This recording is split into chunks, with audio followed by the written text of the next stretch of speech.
Hello दोस्तों, कैसे हैं आप लोग। उम्मीद करता हूँ आप बढ़िया होंगे और स्वस्थ होंगे और मस्त होंगे। तो दोस्तों, आज करने वाले हैं हम 10वीं क्लास का चैप्टर 1 स्टार्ट। प्रश्नावली नंबर 1।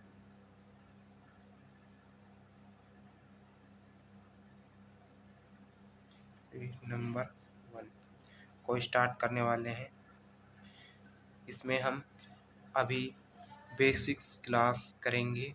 ये बेसिक्स क्लास होगी इस प्रश्नावली की, जिससे आप बेसिक को स्ट्रॉन्ग करेंगे और आप किसी भी सवाल को अच्छी तरह से बना पाएंगे, चाहे वो सिलेबस से बाहर भी हो भले ही।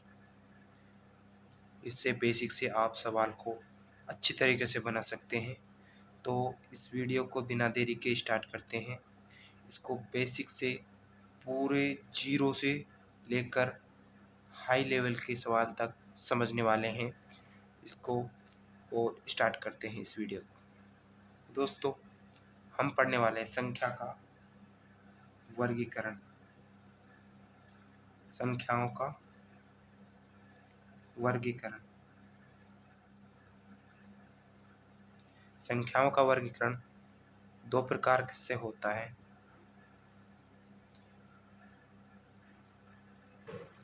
ये दो प्रकार की होती है संख्याएं। एक तो होती है वास्तविक, रियल नंबर। वास्तविक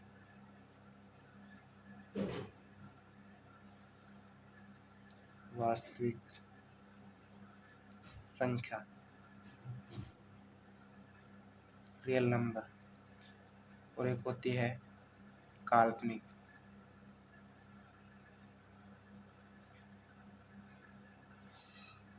काल्पनिक संख्या। इसमें क्या अंतर होता है? इसमें अंतर होता है कि ऐसी संख्या, वास्तविक संख्या का इसकी परिभाषा है वे संख्याएं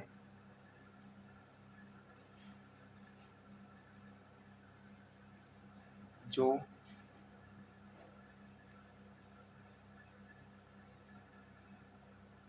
सं, संख्या संख्या रेखा पर दर्शाई जा सकती है।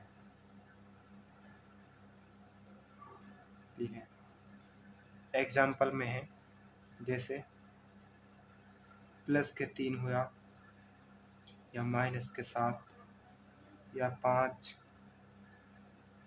या 17/14, या 5/8। इसके एग्जाम्पल हैं। और काल्पनिक संख्याएं वे संख्याएं वे संख्याएं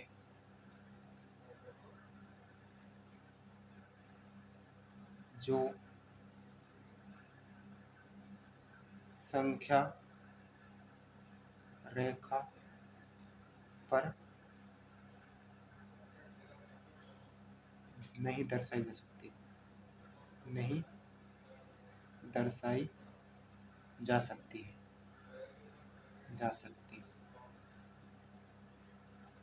जैसे इसमें एग्जाम्पल हो जाएगा हमारा माइनस के अंडर रूट के 7, अंडर रूट के -3, अंडर रूट के -1, या आयोटा। इसको क्या कहते हैं हम? इसको आयोटा कहते हैं। अंडर रूट -1 को आयोटा कहते हैं। वास्तविक संख्याएं दो प्रकार की होती हैं। इसके दो भाग होते हैं।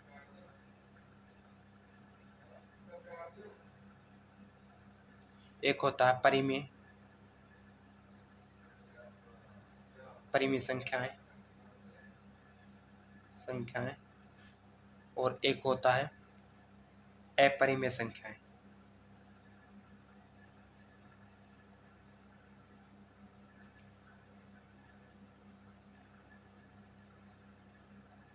अभी आपको ये समझ में नहीं आ रहा होगा कि परिमेय और अपरिमेय क्या होती है।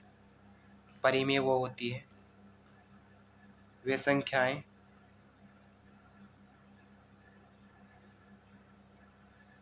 संख्याएं जिन्हें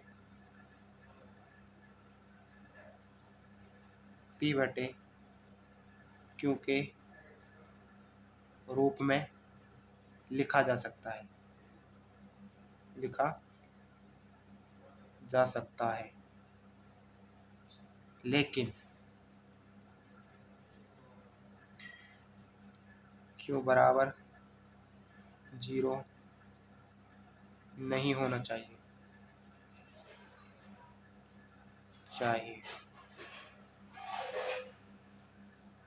और अपरिमेय संख्या होती है वे संख्याएं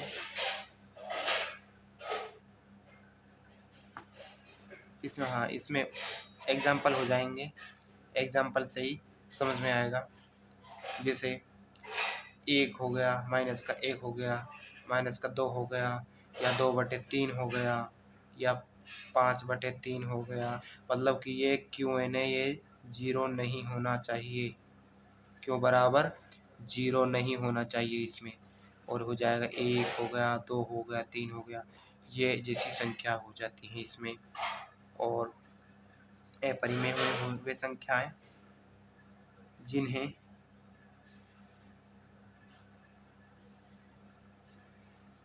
P बटे Q के रूप में नहीं लिखा जा सकता।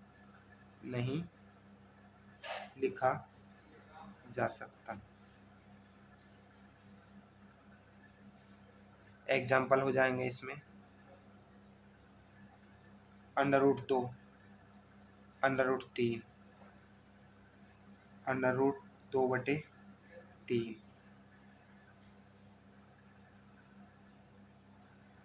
जैसे इसमें आ जाएगा एक और पाई भी एक अपरिमेय संख्या है। इस और पाई का मान 22/7 मानते हैं, वह पाई का मान है जो 22/7, यह एक परिमेय संख्या है क्योंकि Q बराबर 0 नहीं है और पाई एक अपरिमेय संख्या है। इसका आपको बहुत ध्यान रखना पड़ेगा, यह सवाल में डायरेक्ट पूछा भी जा सकता है। और इसमें किसी भी अंडर रूट को तोड़ते हैं तो इसमें पॉइंटों में आंसर जाता है, तो वह अपरिमेय संख्या है। और जो मतलब कि √4 इसको तोड़ते हैं, इसको बाहर निकालते हैं, तो ये आ जाएगा 2 का स्क्वायर। 2 का स्क्वायर होता है, नहीं, हाँ, 2 का स्क्वायर,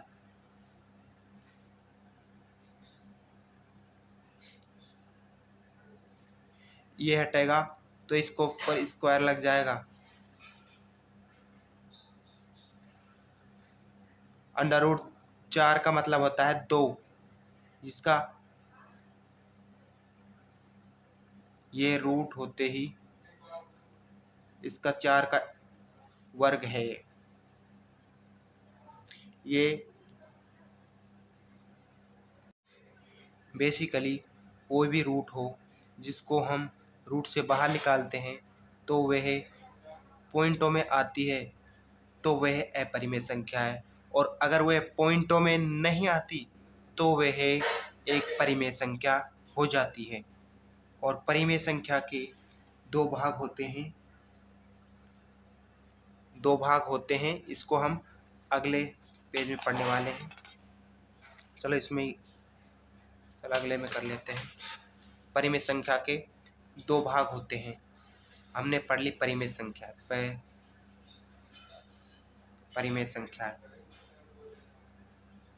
अपरिमेय संख्या वहाँ पर ही खत्म हो जाती है। परिमेय संख्याएं होती हैं, ये इनके 2 प्रकार होते हैं, पूर्णांक और भिन्न। भिन्न मतलब जिसको हम बटे के रूप में लिखते हैं वह होती है भिन्न, और पूर्णांक होती है वह संख्या जिसको हम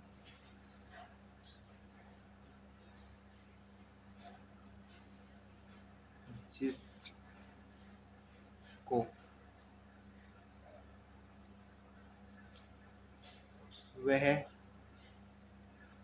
संख्या जिसको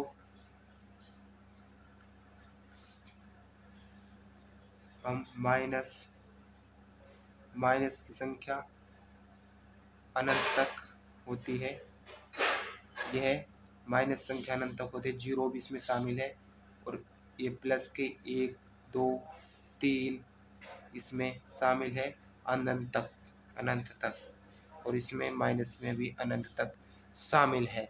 और इसमें भिन्न में हो जाएगा जैसे 2/3, 4/2,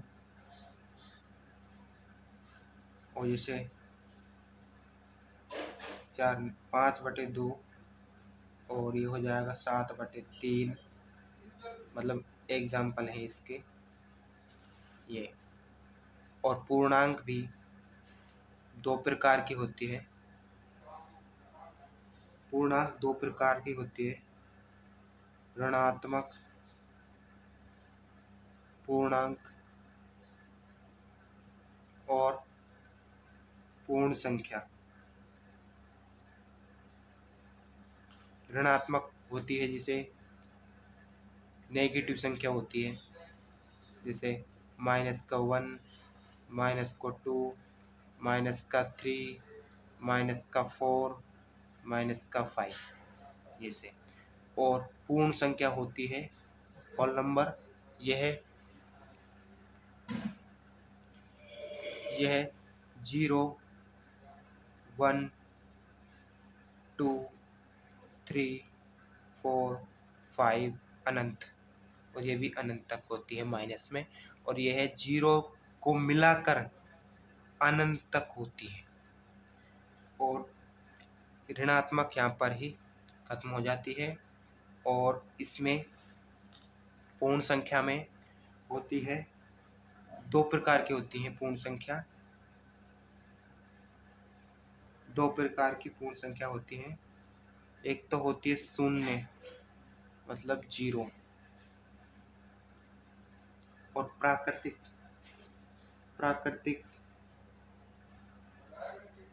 संख्याएं होती है। इसमें आ जाएगा सम, विषम, भाज्य और अभाज्य, मतलब कि इसमें 4 प्रकार की संख्याएं आती हैं। प्राकृत संख्या होती हैं 1 से लेकर अनंत तक की संख्याएं। 1 से लेकर अनंत तक की संख्याएं होती हैं, और ये 0 अलग हो जाता है इसमें से। पूर्ण संख्याओं में 0 ऐड हो जाता है, और ऋणात्मक संख्याओं में ऋणात्मक संख्याएं होती हैं, और पूर्णांक संख्याओं में होती है माइनस की भी, प्लस की भी, और 0 भी होता है। इसमें सभी संख्याएं होती हैं। और भिन्न में हो जाती हैं ये वाली 2/3, 5/2, 7/3, मतलब ऐसे एग्जाम्पल मैंने अपनी तरफ से दिए हुए हैं। और प्राकृतिक, तो दोस्तों प्राकृतिक संख्या 4 प्रकार की होती है। 1, यहाँ पर 2 और 3 और 4। यह होती है 4 प्रकार की संख्या। पहली होती है विषम संख्या, एक होती है सम संख्या। टेंस मतलब सभी को समझाऊंगा। भाज्य संख्या, और एक होती है अभाज्य संख्या।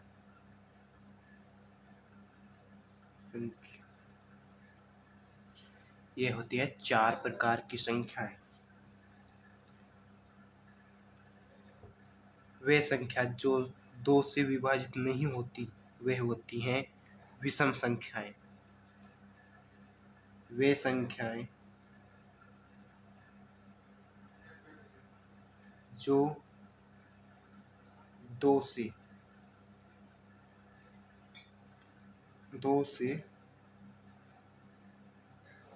पूर्णतः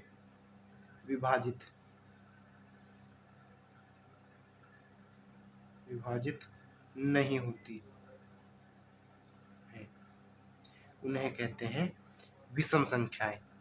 पूर्णतः विभाजित मतलब कि जैसे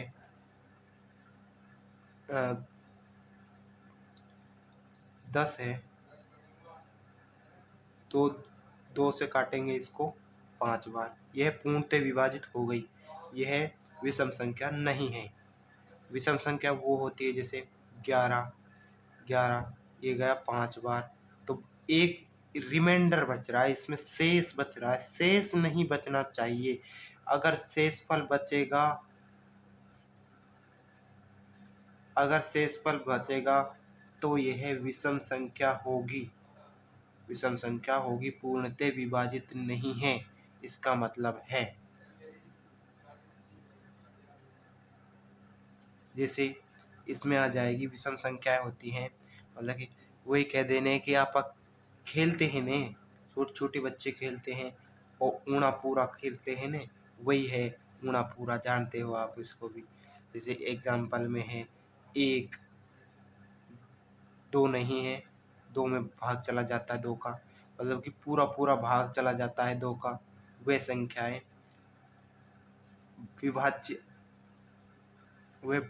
भाज्य संख्याएं होती हैं। ये होती है विषम संख्याएं जिनमें भाई भाग नहीं जाता, 2 का भाग नहीं जाता। जैसे 1 3 4 में जाता है, 5 में नहीं जाता, 6 में जाता है, 7 में नहीं जाता, ऐसे ही आगे तक यह चली जाती है इनफाइनाइट तक। और सम संख्याएं वह हैं जिसमें 2 का भाग, वह संख्याएं जिसमें जिन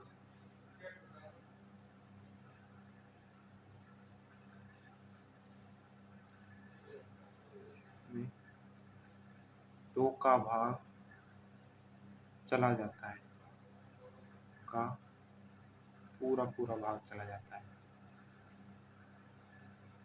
भाग चला जाता है उसे कहते हैं सम संख्या। सम संख्या मतलब कि 2 के मल्टीपल होंगी वे, 2 4 6 8 10 12 14 16, मतलब कि ये चल जाएंगी यहाँ तक, मतलब अनंत तक चली जाएंगी। भाज्य संख्याएं अब पढ़ने वाले हैं हम, भाज्य संख्याएं।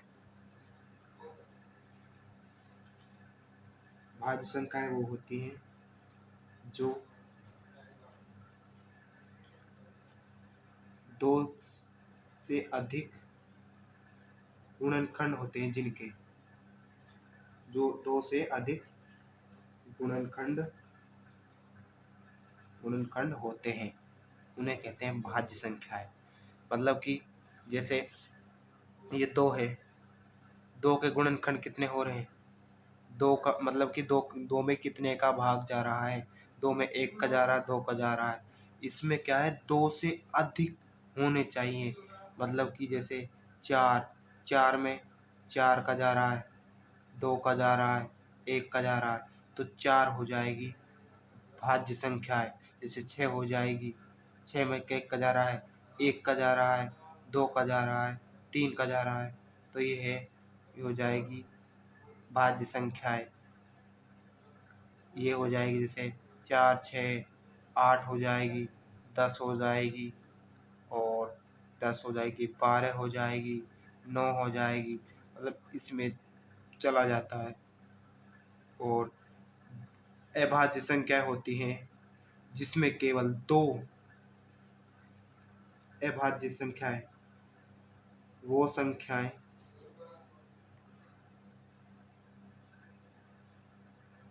जिनमें केवल जिनके केवल केवल दो गुणनखंड होते हैं। केवल और केवल दो ही गुणनखंड होते हैं। जैसे एक का तो एक ही होता है, ये है अविभाज्य संख्या है। अभाज्य संख्या है, इसमें एक का ही भाग जाता है। एक अविभाज्य संख्या है, और नहीं, अविभाज्य संख्या नहीं है। अविभाज्य संख्या में दो का भाग जाता है, दो फैक्टर होते हैं इसमें, दो गुणनखंड, मतलब दो के मतलब एक का भाग जाता है, दो का भाग जाता है। यह होती है जैसे दो, दो, तीन, पाँच, सात, सात, आठ में जाता है, नौ में जाता है, 10, 11, 11, 12, 13, 13, 14, 15, 16, 17, 17, 19, 19 और 23, 23 और 29, और यह चली जाती है अनंत तक, जिसमें 50 तक में 50 तक की संख्याओं में होती है 15 अविभाज्य संख्याएं, और 100 तक में होती हैं 25 अविभाज्य संख्या। 50-100 के बीच में होती है 10 अविभाज्य संख्याएं होती हैं। अविभाज्य संख्या होती हैं 10, 100, 50 से लेकर 100 तक। और इसमें अभाज्य संख्याएं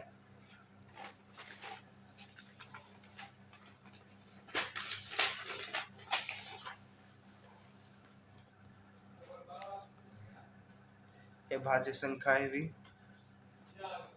दो प्रकार की होती है।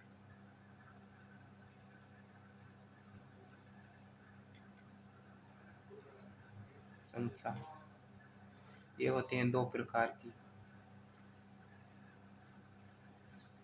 एक तो होती है सह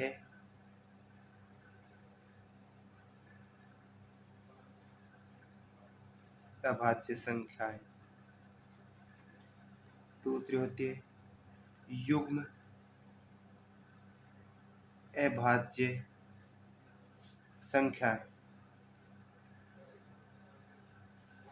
ये दो होती है।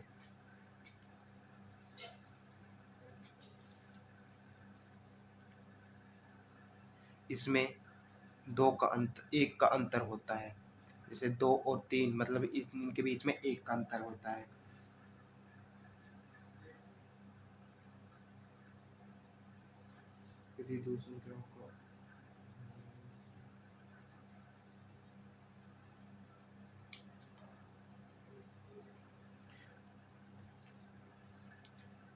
इसमें क्या सहभाज्य संख्या होती है,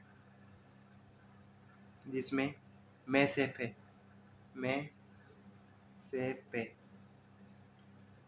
पे एक हो, मतलब कि एक का भाग जाता हो दोनों में, मतलब कि जैसे 3 और 2 में एक का भाग जाता है ना, ये आ जाएगी। 11 और 13 इसमें एक का भाग जाता है। 16 और 9,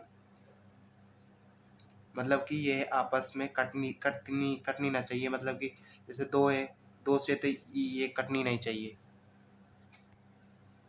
2 से ये कटनी नहीं चाहिए, जैसे ये नहीं कट रही है।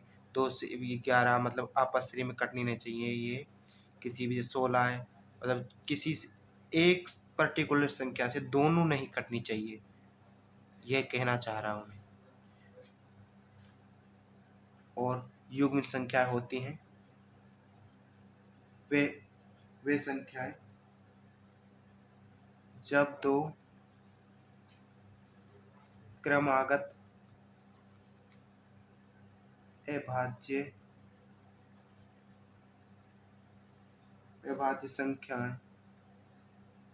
संख्याएं दो के अंतराल में अंतराल में, अंतराल पर हो, मतलब 2 का अंतर हो दोनों में, तो उन्हें युग्म युग्म भाज्य अविभाज्य संख्याएं कहते हैं।